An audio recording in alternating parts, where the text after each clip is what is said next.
Lahat nagiging favorite ko pag siya yung kasama. Hindi, honestly, marami na kaming ginawa. Wala akong maisip kung ano yung pinaka.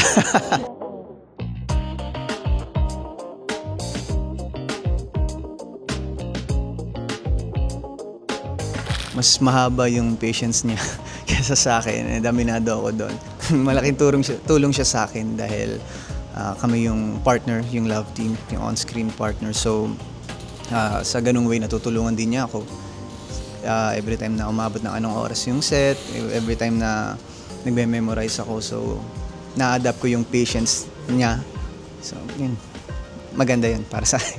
Kahit simpleng coffee lang or mag-camp kami or mag-nature trip kami, parang for me, pantay-pantay lang kung kami magkasama. Kung siya yung kasama ko, ganun.